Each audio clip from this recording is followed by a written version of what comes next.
Thank you, Mrs. Toastmaster, fellow Toastmasters. Question: how often do you check your phone in a day? Someone shout out an answer. 200.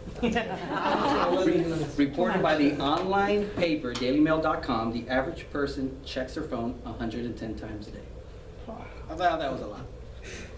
Also, it being summertime, many families look forward to vacation, time with family, time with friends away from work.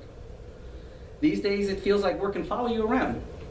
It's like your shadow on a sunny day. It's hard to dodge it. I know I carry my emails, my calendar appointments, my text messages, all right here in my phone in my pocket.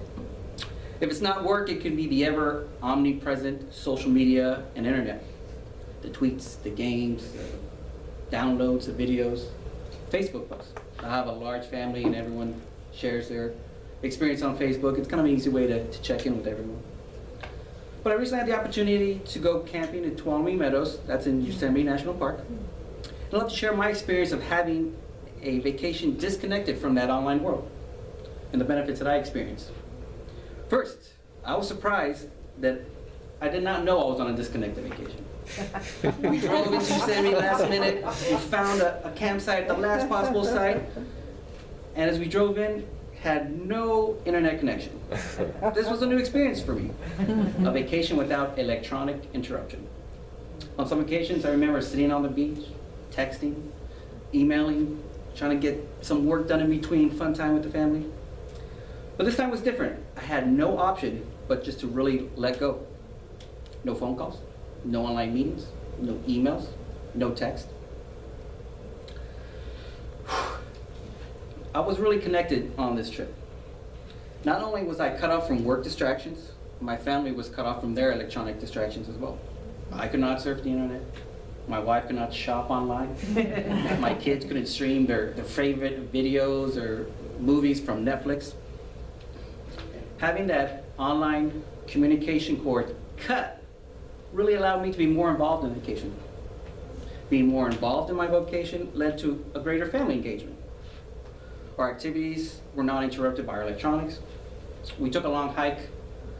We took their 3 small kids, my wife and I, up Lambert Dome. Lambert Dome soars 850 feet above Tuolumne Meadows. Tuolumne Meadows itself sits at 8,500 feet above sea level. Not a lot of air. It was tough. I'd encouraged my 2 little ones to make it to the top.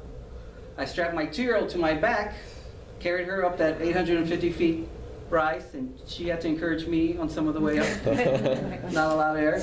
But the whole way we were talking, we're sharing stories.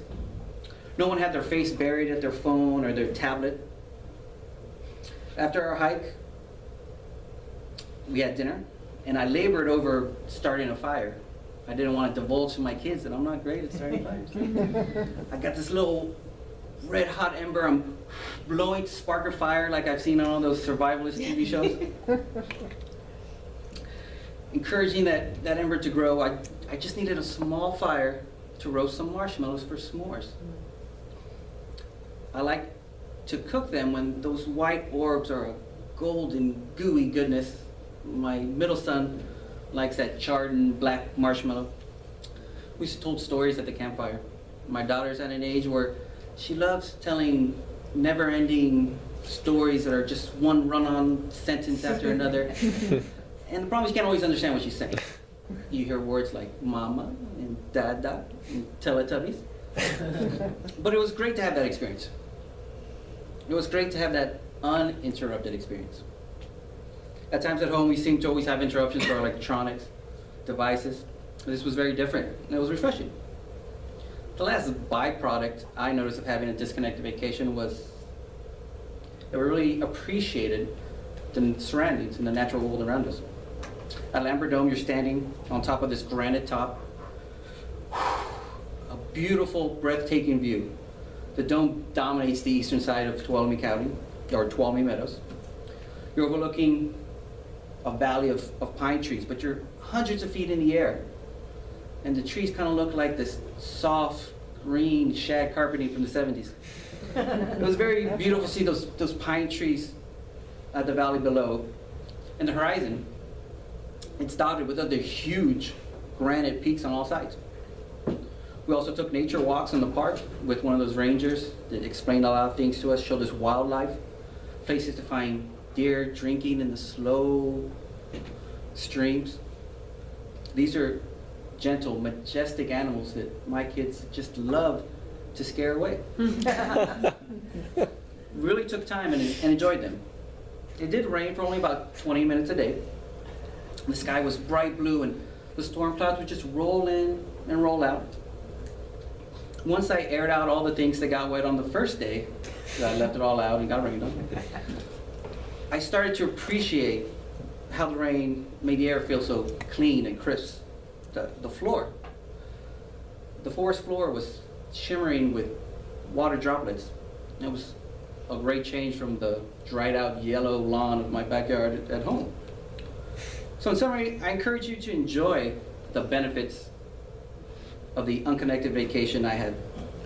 Spending time without the constant interaction or the constant access really cut me from work's intrusions while on vacation. I had more time to enjoy with my family and give them the attention that they deserve. This led to more enjoyment of the natural world around me. This was just supposed to be a last-minute trip, get all the kids in the car and see what we see. But I really found a new level of enjoyment that I didn't know I was looking for, but it was really overdue, and I can't wait to have another disconnected vacation. Thank you.